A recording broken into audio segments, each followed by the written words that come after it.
Glory, glory, glory, glory. Thank you, Lord. Hallelujah. Glory to God. Glory to Jesus. Hallelujah. Hallelujah. Thank you, Lord. Hallelujah. तेरी जय हो, तेरी जय हो. Praise God. Praise God. Glory, glory, glory, glory. Hallelujah. Hallelujah. Hallelujah. Hallelujah. Thank you, Lord. Thank you, Jesus.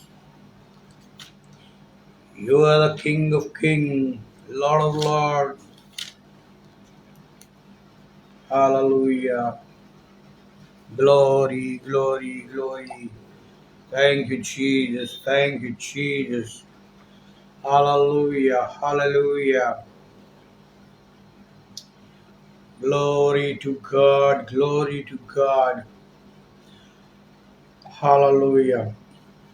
आइए हम प्रार्थना करें. अनुग्रहकारी दयालु पिता परमेश्वर, एक बार फिर से तेरे चरणों के पास आए हुए हैं.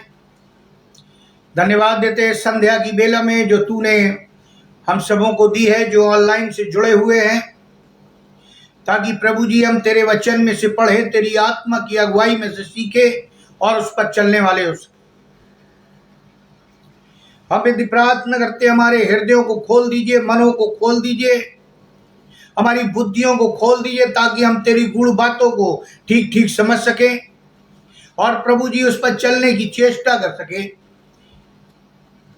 प्रभु जी अपने लहू से शुद्ध और पवित्र कर, ताकि तेरा जो वचन का बीज आज बोया जाता है वो लोगों के हृदयों को छेदता और भेदता हुआ तेरी नजदीकता में लाए. लोग पश्चाताप करें और तेरी महिमा का कारण ठहरे. विनती प्रार्थना करते मसीह मंडली आगरा के लिए, आजबान अनुपम डेविड के लिए, उनकी टीम के लिए, उनके परिवार के लिए, उनके लोगों के लिए और जितने भी ऑनलाइन जुड़े हुए उन सबों के लिए, सबों को आशीषित कर, ताकि प्रभु जी हम एक मन एक चित्त होकर तेरी दुहाई दें और तेरी महिमा का कारण ठहरे. संपूर्ण आराधना के संचालक आप ही हो और तेरी आत्मा हमारे बीच में डेरा करे. जो भी वचन तेरे बीच का बोया जाता है प्रभु जी, वो मेरे द्वारा नहीं बल्कि तेरी आत्मा के द्वारा मेरे होठों से निकल सके और बहुत सारे लोग आशीष पाए प्रभु यीशु ख्रीस्त के द्वारा. आमीन. जैसा आपने कैप्शन में टॉपिक पढ़ लिया होगा, आधुनिक युग में मसीहों की जीवन शैली, यानी आज के मॉडर्न एज में हम जो अपने आप को मसीही कहते हैं, हमें जीना कैसे. और इसलिए मैंने टेक्स्ट लिया है जो बाइबल में से है, लेव व्यवस्था यानी लेविटिकस 19 अध्याय 26 से 37 पद. मैं आपके लिए पढ़ना चाहूंगा और आप बाइबल खोल कर बैठिएगा, क्योंकि कुछ बातें ऐसी हैं जो आपको पढ़ के ही समझ में आएंगी. वहां इस प्रकार लिखा हुआ है,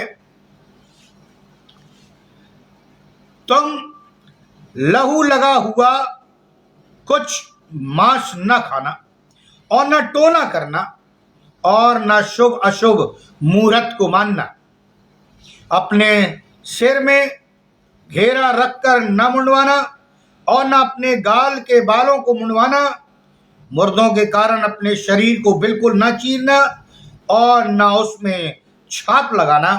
मैं यहोवा हूं. अपनी बेटियों को वेश्या बनाकर अपवित्र न करना, ऐसा न हो कि देश वेश्यागमन के कारण महापाप से भर जाए. मेरे विश्राम दिन को माना करना और मेरे पवित्र स्थान का भय निरंतर मानना. मैं यहोवा. ओझाओं और भूत साधने वालों की ओर न फिरना और ऐसों की खोज करके उनके कारण अशुद्ध न हो जाना। मैं तुम्हारा परमेश्वर यहोवा हूं।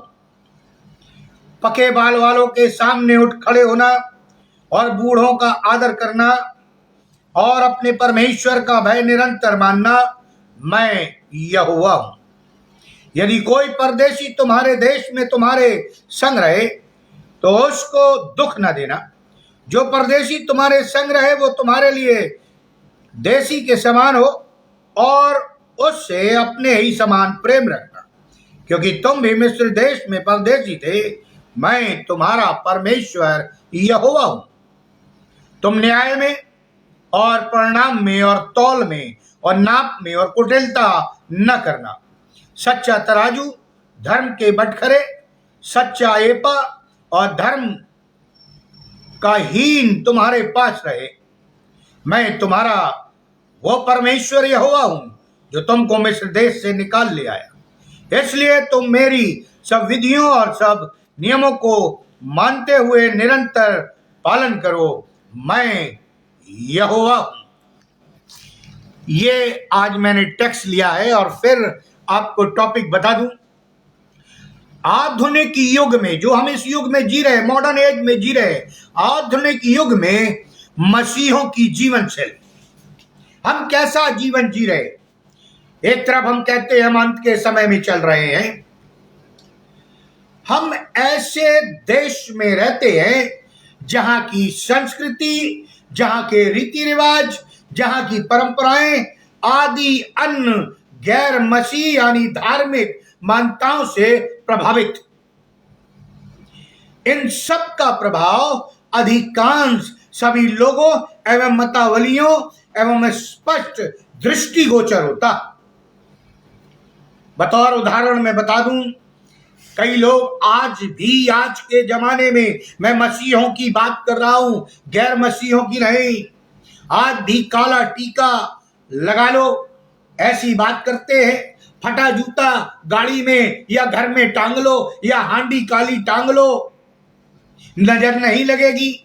यदि पीलिया हो जाए या माता हो जाए तो झड़वा फुकवा लो, झाड़ फूक करने वाले के पास चले जाओ, डॉक्टर ठीक नहीं कर पाएगा तो ठीक हो जाओगे।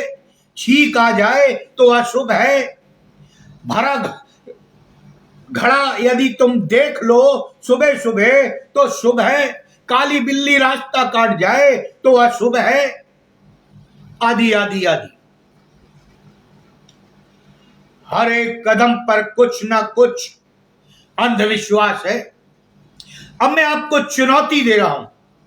आज का संदेश बहुत ध्यान से सुनिएगा, चुनौतीपूर्ण है, कईयों को हर्ट होगा, लेकिन मैं प्रभु से डरता हूं, मैं अपनी बात पूरी कहूंगा। एक कदम पर अंधविश्वास है। हम मसीहों के जीवन में आज भी जब हमारे बच्चे रोते हैं तो माताएं कहती हैं कि काला टीका लगा लो, काला धागा बांध लो, नजर लग गई होगी। कई बीमारियां हैं, ठीक नहीं हो रही, डॉक्टर से हम प्रभु के पास ना जाकर झाड़ फूक करवाने लगते हैं। यहां तक कि हम ओझाओं के पास चले जाते हैं कि जब दुष्ट आत्माएं या गंदी आत्माएं हमारे अंदर प्रवेश कर जाती है, हमारे लोगों को परेशान करती है, तो हम झाड़ फूक ओझा टोना करने वालों के पास चले जाते हैं। क्या यही हमारी आत्मिक जीवन शैली है? जरा सोचिए, हम मसीह के लोग हैं, हमारा उद्धार हुआ है, हम कलीसिया में जाते हैं, हम प्रचार करते हैं या गवाही देते हैं या बाइबल पढ़ते हैं या प्रार्थना करते हैं, तो फिर हमारा विश्वास कहां गया? बड़ी विचित्र बात, आज भी ये चीजें कलीसियाओं में देखने को मिल जाती है और उसका एक ही कारण है कि पासवान लोग निडरता के साथ प्रचार नहीं करते, उन्हें परमेश्वर का भय नहीं सिखाते, केवल प्रेम की बातें, आशीषों की बातें करते हैं, लेकिन उनको दूसरा पक्ष जो बाइबल का है, जो परमेश्वर ने ठहराया है, न्याय का है, उन्हें नहीं बताते। त्रासदी की बात तो यह है कि अधिकांश मसीही भी इन सब मंत गलत मान्यताओं से बेहद प्रभावित देखे जाते हैं और बड़ी श्रद्धा के साथ इन रूढ़िवादियों और अंधविश्वासों को अपनाते और पूरा करते हैं। इस प्रकार की जीवन शैली से हम मसीही अन्य लोगों को क्या संदेश, क्या गवाही दे रहे हैं? प्रियो, क्या हमारा ईश्वर हमसे ज्यादा फटे जूते पर या काले टीके पर विश्वास करना उचित है? हमारा और आपका जो ऐसा करते हैं, जो दो नावों पर पांव रखे हुए, क्या हमारा परमेश्वर इनसे महान नहीं है? अगर महान है तो हमें ये सब छोड़ देना है। परमेश्वर इस्राएलियों से बार बार नाराज होता था क्योंकि वो परमेश्वर की आज्ञाएं तोड़ देते थे। वो बार बार देवी देवताओं की पूजा करने चले जाते थे और परमेश्वर की पहली आज्ञा का उल्लंघन करते थे कि तू मुझे छोड़ और किसी को ईश्वर करके न मानना।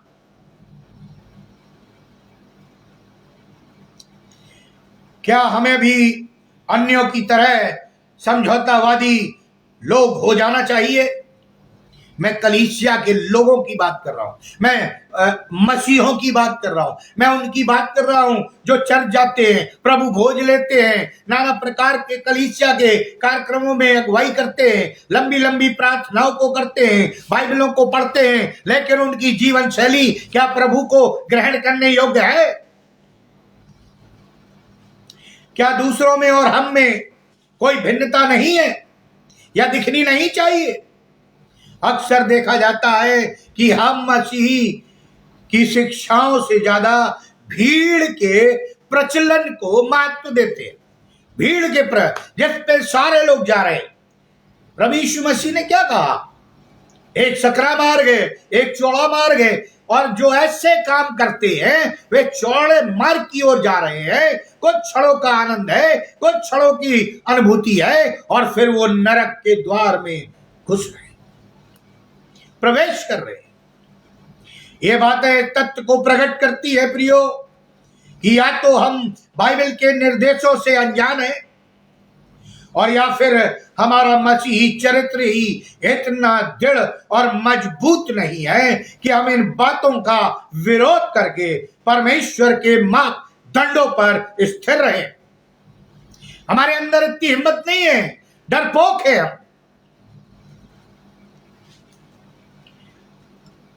मैं कई बड़ी बड़ी कलीसियाओं में, कई जगहों पर, कई देशों में प्रचार करने गया और जाता भी हूं।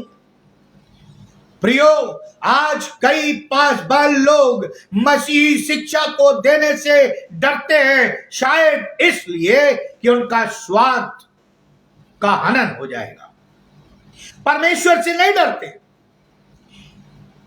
लेकिन वो सोचते हैं लोग हमारे विरोध में हो जाएंगे, हमारा अलाउंसेस कम हो जाएगा, ये हो जाएगा, वो हो जाएगा।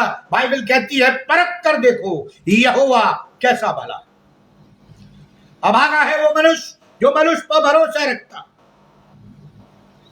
मसीहों को प्रभु यीशु मसीह ने पृथ्वी के नमक और जगत की ज्योति कहा। पृथ्वी के नमक और जगत की ज्योति कहा। अब अनुगुणों के साथ नमक का एक प्रमुख गुण यह होता है कि वो अन्न मसालों के साथ घुल मिल जाता है और अपना स्वाद भी नहीं खोता। बहुत ध्यान से सुनिए, नमक कहा है प्रभु यीशु मसीह ने हम मसीहों को, हम विश्वासियों को, हम बपतिस्मा लिए लोगों को, हम प्रार्थना करने वाले लोगों को, बाइबल पढ़ने वाले लोगों को, चर्च में उपस्थित होने वाले लोगों को। और ऐसे नमक का स्वाद बिगड़ जाए तो वो फिर किसी चीज से स्वादिष्ट या स्वाद नहीं आ सकता। और उसका गुण है वो सब मसालों के साथ मिक्स रहता है, लेकिन अपना स्वाद नहीं छोड़ता, अपना नेचर नहीं छोड़ता।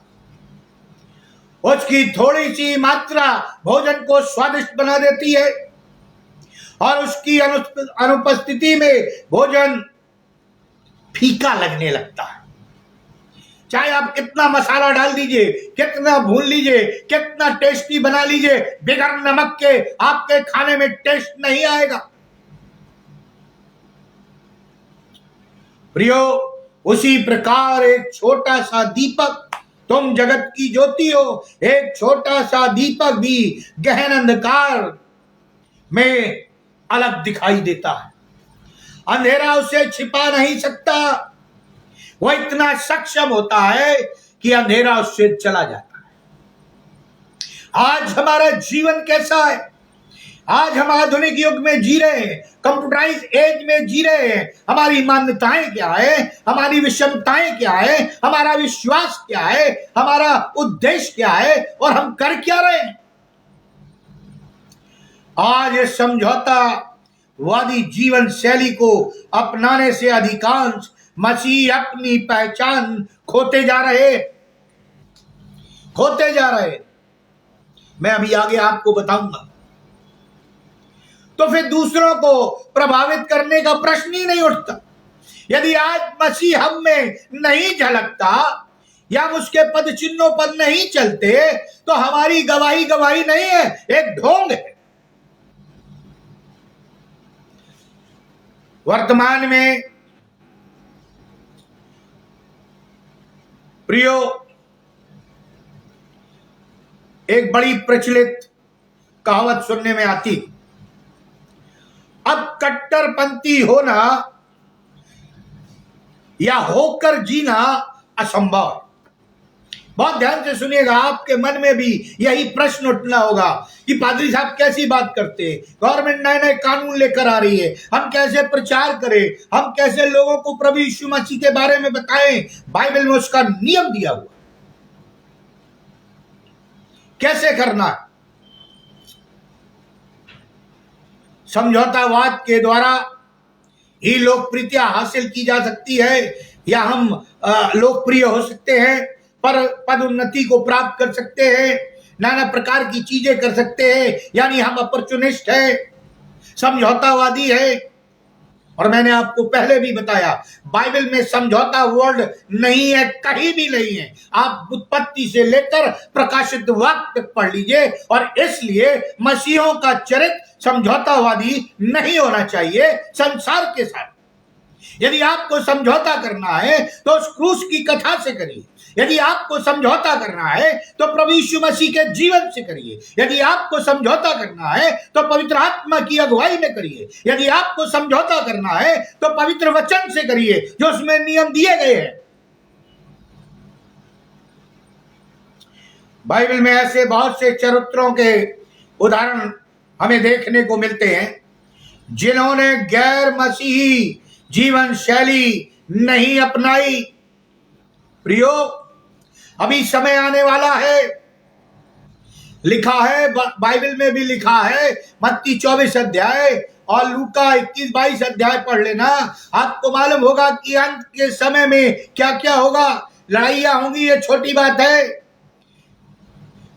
माता पिता लड़ेंगे, भाई बहन लड़ेंगे, रिश्तेदार लड़ेंगे, देश देश पर चढ़ाई करेगा, ये बहुत छोटी बात।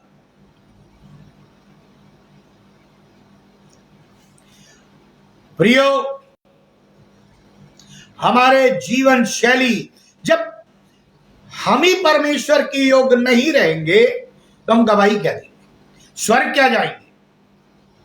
परमेश्वर दिखावे के लिए नहीं करता।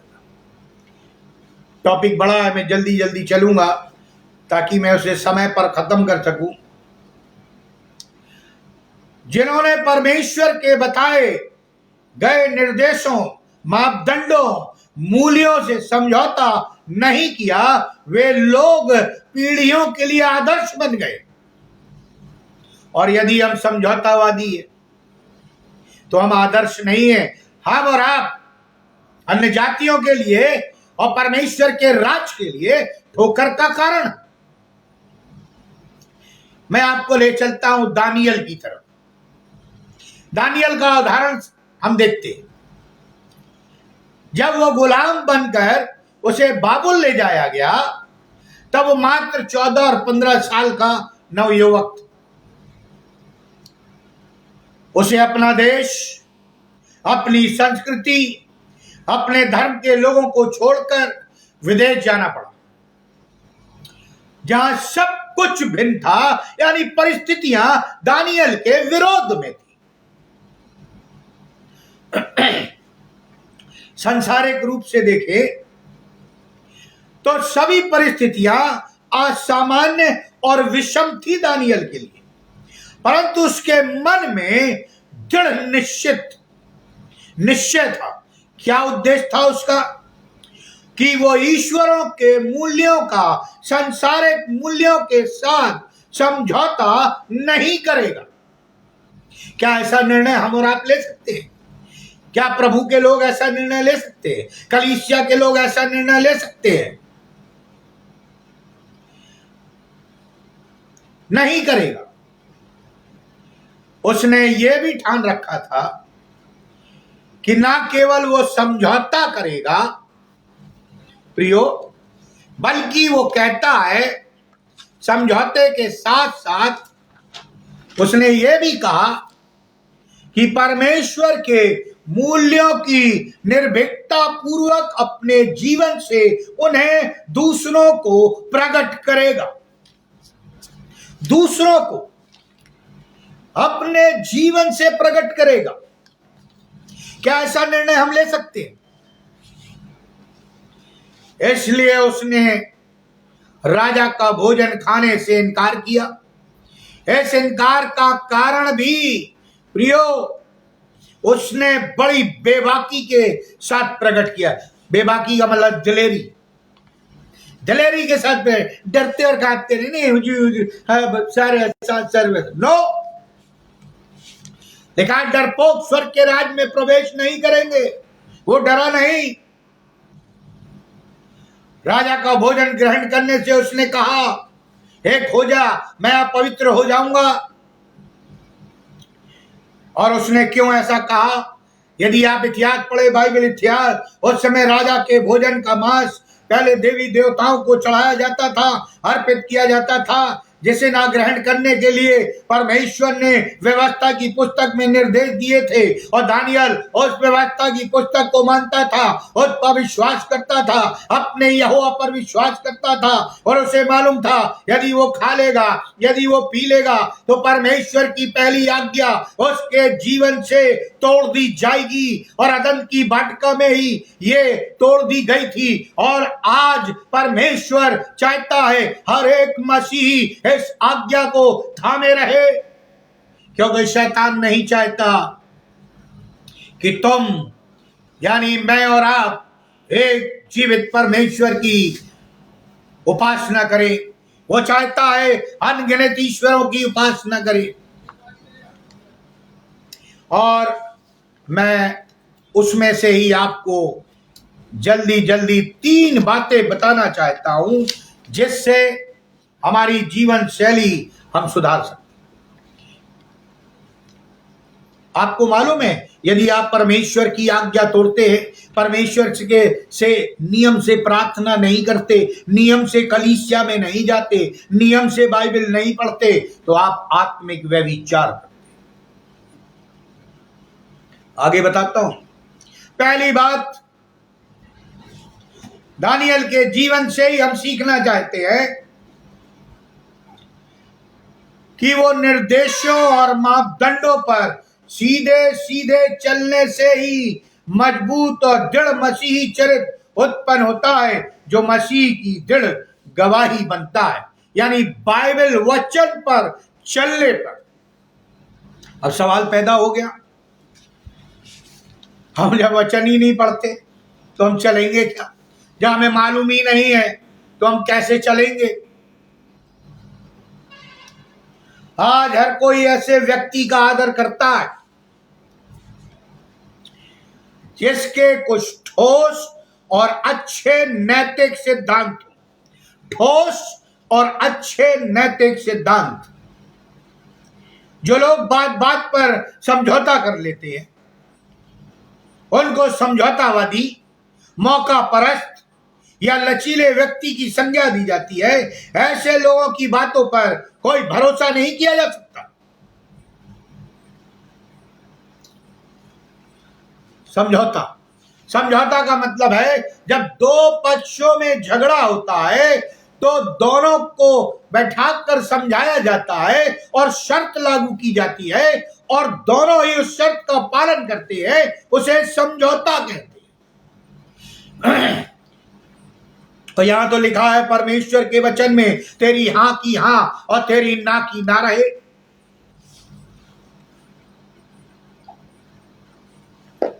केवल बाइबल ही ऐसी एक पुस्तक है जिसमें आदर्श जीवन शैली के मापदंड दिए गए हैं हम मसीहों के लिए।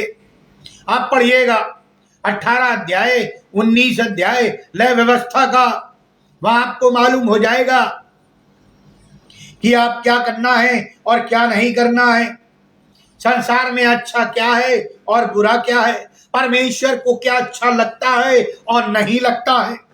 बाइबल के निर्देशों पर चलने के द्वारा ही मसीही एक दृढ़ चरित्र उत्पन्न होता है। यदि हम वचन पढ़ेंगे, प्रार्थना करेंगे तो हमारा चरित्र स्ट्रांग होगा, विश्वास में आगे बढ़ेंगे, परमेश्वर की आत्मा हम में बैठी रहेगी। अन्यथा हमारा दिमाग जो शैतान का घर है, जो खाली है, वो नाना प्रकार की योजनाओं को बनाएगा जिसका कोई उद्देश्य नहीं होता, विनाश।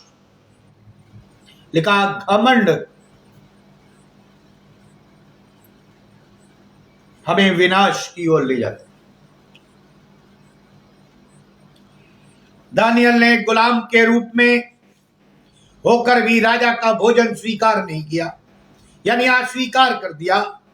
उसने अपना विश्वास दृढ़ता से प्रकट किया।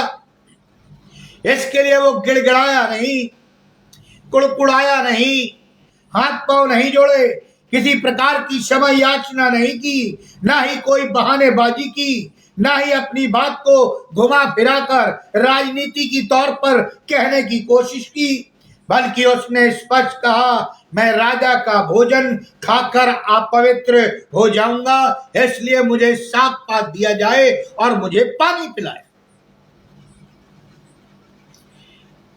हमारी आत्मिक दिशा क्या, किस दिशा में हम जा रहे हैं, दशा क्या है, परिस्थिति क्या है। जब हम शारीरिकता में ही पवित्र नहीं है तो हमारी आत्मिकता कैसे पवित्र हो सकती है। लिखा है तुम परमेश्वर के मंदिर हो, और जब मंदिर ही पवित्र नहीं है तो पवित्र आत्मा हमारे बीच में वास नहीं करेगा। हमें पवित्र होना जरूरी है। बाइबल कहती है जैसा मैं पवित्र हूं वैसा तुम भी पवित्र बनो। क्या उसके लिए आसान बात थी? आज की परिस्थिति देखिए और दानियल के समय की परिस्थिति देखिए, कोई भी अंतर नहीं है। वो गुलाम में था, गुलाम बना कर ले जाया गया था बाबुल को। हम तो गुलाम नहीं है। उसकी इस गुस्ताखी से कि मैं भोजन नहीं खाऊंगा, वो मौत के घाट भी उतारा जा सकता था, उसकी हत्या हो सकती थी, मौत हो सकती थी, राजा आज्ञा दे सकता था।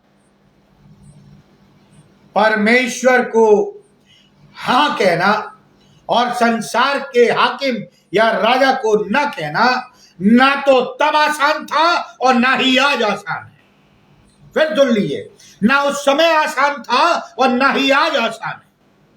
इसलिए आप ना कहें कि बाइबल में पुराने नियम में लोगों ने बड़े ऐश किए होंगे, नहीं। एक वर्जित वस्तु का त्याग, अनुशासनात्मक परमेश्वर के प्रति समर्पित निहित। आज जब हमारे सामने आत्मिक बातों पर विवाद होता है तो हम किस प्रकार परमेश्वर की सच्चाई को निर्भीकता से प्रकट करने के बदले दूसरे संसारिक बहाने ढूंढने लगते हैं। यदि पादी साहब कहें कि आज चर्च में प्रेयर और फास्टिंग है तो हम बहानेबाजी करते हैं। यदि कहीं प्रेयर मीटिंग है या कहीं आपको बाइबल पढ़ने के लिए या दुआ करने के लिए बोला जाए तो पहले ही से बोल देते हैं पादरी साहब हमें ना बोल देना। लिखा है जो मेरा नाम लेने से यहां शर्माएगा मैं उसका नाम लेने से वहां शर्माऊंगा। अरे हम कर क्या रहे? पौलुस तो कहता है तुम्हें अभी तक सयाने हो जाना चाहिए था, तुम तो दूध पी रहे हो। जब हमारे मित्र रविवार को चर्च के समय हमारे बच्चों को या हमारे जो फ्रेंड सर्कल में हैं कहते हैं चलो पिक्चर चलते हैं, पिकनिक चलते हैं, खेलने चलते हैं, तो क्या हम उन्हें स्पष्ट नहीं कह सकते कि आज मुझे चर्च जाना है, जीवित परमेश्वर की महिमा करना है, हफ्ते में एक दिन मिलता है और उसमें हमें उसकी दुहाई देना है, प्रशंसा करना है। लेकिन हम तो बहानेबाजी करते। बाइबल में बताए गए निर्देश मूल और मापदंडों के विपरीत हैं। हम अपने स्वार्थों की पूर्ति करते हैं, अपनी पदोन्नति के लिए सच्चाई को दबा देते हैं, घूस देते हैं, जबकि बाइबल में मना है। झूठ बोलते हैं। प्रियो, मुझे नहीं मालूम आप कैसा जीवन जी रहे हैं, लेकिन आप यदि समझौतावादी का जीवन जी रहे हैं कि कलीसिया में या चर्च में उपस्थित होकर हालेलुया प्रेज़ द लॉर्ड कर रहे हैं और बाहर आकर फिर संसारिकता में विलीन हो जाते हैं, तो परमेश्वर ऐसे लोगों को पसंद नहीं करता। लिखा है ये बातें मसीह की शिक्षाओं के विरोध में, और इन बातों से हम कोई समझौता ना करें, नहीं तो हमें और आपको हानि उठाना पड़ेगी। मैंने जैसा भी पढ़ा लूका रचित सुसमाचार उसका 4 अध्याय और उसके 5वें पद में वर्णन है प्रभु यीशु मसीह की परीक्षा। आप कहेंगे दानियल की बात करते, प्रभु यीशु मसीह की परीक्षा का वर्णन है, जहां शैतान ने उसे ऊंचाई पर ले जाकर संसार के सारे राज्यों को दिखाया और उससे कहा ये सारा अधिकार और इनका वैभव मैं तुझे दूंगा। शैतान कह रहा है, इब्लीस, क्योंकि ये मुझे दिए गए और मैं जिसे चाहता हूं उसे देता हूं, इसलिए तू मुझे दंडवत कर, प्रणाम कर, तो ये सब तेरा हो जाएगा। यीशु ने वचन से उत्तर दिया। क्या उत्तर दिया? तू प्रभु अपने परमेश्वर को दंडवत कर और केवल उसकी सेवा कर। केवल झुककर दंडवत करने की बात थी। जब प्रभु यीशु मसीह दुनिया में थे, वो भी इंसान थे, उन्हें भी प्यास लगती थी, उन्हें भी दर्द होता था, वो भी रोते थे, वो भी गाना गाते थे, वो भी नाना प्रकार के कार्यों को करते थे, वो भी शादी ब्याह को अटेंड करते थे, लेकिन वो मनुष्य थे। शैतान ने कहा होगा इसमें कौन सा बवाल की बात, परंतु बात यही है कि उसके द्वारा परमेश्वर की सर्वप्रमुख और पहली आज्ञा का उल्लंघन हो जाता। अब मैं आपको ले चलता हूं तीज और त्योहारों की तरफ। मैंने अभी पढ़ा, आप पढ़िएगा। क्या हम ऐसे त्योहार नहीं मनाते जो बाइबल के विरुद्ध है? क्या हम ऐसी जगहों पर नहीं जाते जिसका बाइबल विरोध करती है? क्या हम ऐसी बातें नहीं बोलते जो पवित्र शास्त्र में मना किया गया है? क्या हम ऐसी वस्तुएं नहीं खाते जो हमें अशुद्ध करती हैं? मैं अल्कोहलिक और नशे की बात कर रहा हूं, भोजन की बात नहीं कर रहा। मैं क्लियर कर दूंगा। मैं एक जगह पादरी था, मैं नाम नहीं बताऊंगा, बहुत बड़ा चर्च था मेरे अंडर में। प्रियो, उस समय एक ही चलिस कहलाता है जिससे प्रभु भोज पिलाया जाता था, फिर पूछा जाता है। आजकल सीएनआई मेथड में कई जगह यही पैटर्न है, नहीं तो अब कब्स आ गए। और जब अंत में पादरी को यानी मुझे पीना पड़ता था, तो मेरे कई बार मैंने देखा उसमें तंबाकू के टुकड़े, गुटखे के टुकड़े पाए जाते थे। आप क्या कहेंगे? प्रभु भोज लेकर क्या आप पवित्र हो जाते? शर्म आनी चाहिए ऐसे लोगों को जो प्रभु भोज लेने जाते हैं, सिगरेट का पैकेट जेब में रखते हैं। पान जेब में रखते हैं, गुटखा तंबाकू जेब में रखते हैं, क्या परमेश्वर आपसे खुश होगा? आप तो दो चित्ता जीवन जी रहे हैं, ना परमेश्वर को पसंद है और ना शैतान को। अरे किसी एक के हो जाओ। प्रियो, लिखा तुम गुनगुने हो, तुम उगल दिए जाओ।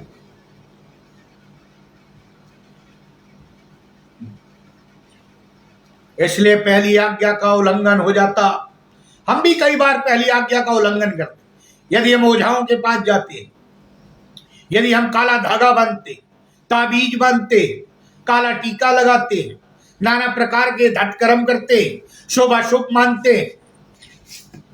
मैं कई शादी ब्याहों में गया हूं, मसीहों की बात कर रहा हूं, मसीहों के शादी ब्याह, और जब वहां को देते हैं लिफाफा में, तो वो 101 देते, 201 देते, 251, एक मतलब शुभ। हम शुभ और अशुभ मानते। बाइबल कहती है ना मानना। आसमान में ग्रहों को देखकर न डरना, न उनके हिसाब से चलना। कई लोग राशियां देखते, ऑफ कोर्स परमेश्वर ने बनाई। लिखा है तू अपने भविष्य को ना जानना, क्योंकि परमेश्वर ने तुम्हारा भविष्य सेट कर दिया है। जितने वे प्रभु के दास आए और गए, वो पूछ पूछ कर परमेश्वर से काम करते थे। यदि हमें और आपको अपना भविष्य जानना है, हम घुटनों पर जाएं, परमेश्वर से पूछे। परमेश्वर ने कोई ब्लूप्रिंट मूसा को नहीं दिया था, ना इस्राएलियों को दिया था, ना अन्य भविष्यवक्ताओं को दिया था, ना राजाओं को दिया था, ना यूसुफ को दिया था, ना दाऊद को दिया था, ना सुलेमान को दिया था। कोई ब्लूप्रिंट नहीं था। वो जाते थे, प्रार्थना करते थे, परमेश्वर उनसे बातचीत करता था, या भविष्यवक्ता को भेजकर उसे अपनी बात बताता था, या राजा महाराजाओं से अपनी बात कहता था। आज परमेश्वर हमसे कैसे बातें कर रहा है? प्रभु के दास और दासी तो भ्रष्ट हो गए हैं। शायद यही कारण है कि परमेश्वर के कलीसिया में जागृति नहीं पाई जा रही है। हम पासवान बने हुए हैं, हम नाना प्रकार की कलीसियाओं को चला रहे हैं। लेकिन मैं आपसे पूछना चाहता हूं, बहुत कड़वा सच है, आत्माएं नहीं बचती, बेंचें नहीं भरती। आज कलीसिया केवल इवेंट कर रही है, प्रभु का काम नहीं कर रही, प्रचार नहीं कर रही, लोगों के लिए प्रार्थना नहीं कर रही, लोगों की सहायता नहीं कर रही, प्रभु के लिए रो नहीं रही, उस अपने देश के लिए नहीं रो रही। कलीसिया अपने लोगों के लिए, जो उनके मित्र हैं, उनके रिश्तेदार हैं, उनके चारों तरफ रहते हैं, नहीं रो रही कि वे बचाए जाएं। केवल ढोंग हो रहा। अंत के समय में प्रेम ठंडा पड़ जाएगा। जल्दी से आगे बढ़ते। लय व्यवस्था 19:26। ना जादू टोना करना, ना शगुन विचारना। जादू टोना, मैकाबीज, जो बाइबल में 7 पुस्तकें हटा दी गई, लेकिन ये रोमन कैथोलिक में अभी भी बाइबल में पाई जाती हैं, एपोक्रिफल बुक्स कहलाती हैं। यदि आप मैकाबीज पढ़े, वहां आत्माओं को बुलाने के लिए, जादू टोना करने के नियम बताए गए। कभी आप मान के पढ़िएगा हमसे बाइबल। जो 7 किताबें एपोक्रिफिकल बुक कहलाती है, उन्हें बाइबल से हटा दिया गया। खैर ये विषय नहीं है, मैं बाद में बताऊंगा इसके ऊपर। फिर 19 अध्याय के 28वें पद में लिखा है, तुम मृतकों के कारण अपने सिर को न काटना और न अपने ऊपर कुछ गुदवाना। मैं टैटू की बात कर रहा हूं। टैटू आजकल फैशन चला हुआ है, लेकिन बाइबल इसे मना करती है, क्योंकि ये मनुष्य को अशुद्ध करते हैं। आपको पता है, आप पढ़िए, डिटेल में जाइए टैटू की। जो टैटू बनवाते हैं, दुष्ट आत्माएं इनसे आकर्षित होती है। मैं कभी संदेश में आपको बताऊंगा, स्वर्गदूत और शैतान कैसे काम करते हैं। खैर आगे बढ़ते। जो भी टैटू बनवाता है, मैं ये नहीं कह रहा कि आप नाम लिख लेते अपने वाइफ का या हस्बैंड का या प्रिय, लेकिन टैटू की बात कर रहा हूं। बाइबल में मना है, क्योंकि दुष्ट आत्माएं आकर्षित होती है और वो उनमें घुस जाती है, समा जाती ना हो तो कभी देखिएगा टैटू जिनमें टैटू बना होता है। मैं कई अभी रिसर्च पढ़ रहा था, कई टैटू जिनके ऊपर बना होता है बहुत परेशान रहते हैं और आत्महत्या भी कर लेते हैं। लय व्यवस्था 19 अध्याय और 31 पद, ओझाओं तथा भूत सिद्धि करने वालों के पास न जाना और ना उनकी खोज करना, ना उनकी खोज करना। प्रियो, उनके द्वारा तुम अशुद्ध हो जाओगे। राजा शाऊल में जब दुष्टात्मा घुसी, सुनिए ध्यान से, यह परमेश्वर का अभिषेक था। इस्राएलियों ने परमेश्वर को अपना राजा मानने से इनकार कर दिया और कहा मुझे भी संसारिक राजा चाहिए। परमेश्वर उदास हो गया, पूरे स्वर्ग में उदासी छा गई, लेकिन परमेश्वर ने उनकी बात को मान लिया और उन्हें शाऊल राजा दिया। वो लंबा चौड़ा, देखने में सुंदर, बलिष्ठ था और लिखा है परमेश्वर ने उसका अभिषेक किया और इस्राएलियों को राजा के रूप में दिया। लेकिन अंत के समय में उस पर दुष्टात्मा आ गई, क्योंकि उसने परमेश्वर की आज्ञा का उल्लंघन। उसने ओझाओं के गढ़ भूत सिद्धि करने वालों को मरवा दिया, लेकिन आखिरी में वो भूत सिद्धि करने वाले के पास गया, क्योंकि परमेश्वर ने उससे बात करना बंद कर दी और परमेश्वर ने उससे मुंह फेर लिया। वो अपने आप को छिपाता हुआ ओझा स्त्री के पास गया और उसने कहा मेरे लिए सामुएल की आत्मा को बुला दे। और उस ओझा स्त्री ने सामुएल की आत्मा जो अधोलोक में विश्राम कर रही थी वहां से उसने बुला लिया। आप शैतान को कमजोर मत समझना, ये वही इब्लीस है जो परमेश्वर के साथ रहता था और आज भी गिराया गया, लेकिन सीधा परमेश्वर के सिंहासन पर जाता है और मांग लेता है मुझे इस व्यक्ति की परीक्षा लेनी है, परमेश्वर इसे मेरे हाथ में दे दे। परमेश्वर दे देता है, क्योंकि परमेश्वर मुझ पे और आप पे अंधा विश्वास करता है और वो भी चाहता है कि हम खुदा पर, यीशु पर अंधा विश्वास करें। If and but now. आगे चलते, यदि कोई पुरुष या स्त्री हो जाके कार्य या भूत सिद्धि करे तो उनमें निश्चय मार डाला जाए। गिनती 23:23 में लिखा है याकूब के विरुद्ध कोई अपशगुन ना नहीं होता, ना ही इस्राएल के विरुद्ध कोई शगुन विद्या लागू होती है। प्रियो, हमारे ऊपर ये इफेक्ट नहीं करते। यदि हम वचन पढ़ेंगे, समय से दुआ करेंगे, परमेश्वर की आत्मा से भरे रहेंगे, कलीसिया में उपस्थित रहेंगे, इसका असर हम पर नहीं।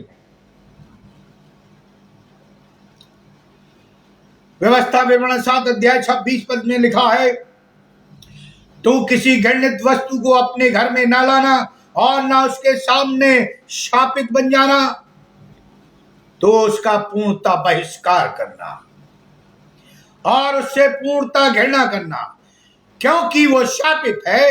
अर्थात अश्लील साहित्य,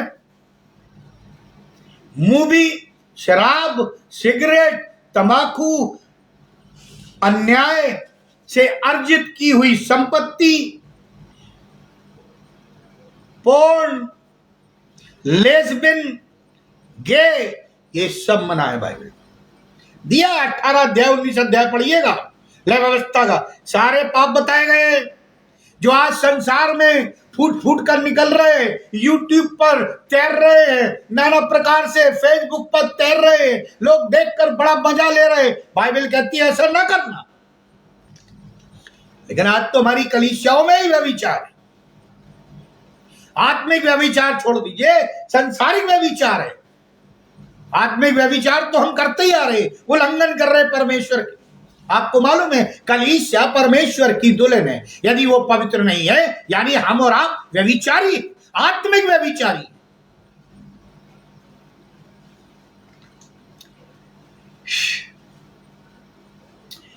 प्रियो, ये चीजें परमेश्वर पसंद नहीं। कई लोग घूस लेते हैं, चर्च में बड़े बड़े दान देते हैं, कई बड़ी बड़ी चीजें देते हैं, सोचते परमेश्वर उनके पाप माफ कर दे। ऐसे दान और चीजों से परमेश्वर घृणा करता। लिखा है तुम मेरे तीज और त्योहारों को, मेरे पर्व को अपने और मेरे मंदिर को, मेरे आंगन को अपने पांव से रौंदते हो। शर्म आनी चाहिए हम लोगों को, जो हम अपने आप को मसीह कहते हैं, लेकिन हमारा चाल चलन संसार से मेल खाता है। यिर्मयाह 10:2 कहता है, अन्य जातियों की चाल को मत सीखो, ना आकाश के चिन्हों को देखकर भयभीत हो। सपन्या 2:2 कहता है, यहोवा कहता है, मैं उन सबको जो विदेशी वस्त्र फैशन करने के लिए परमेश्वर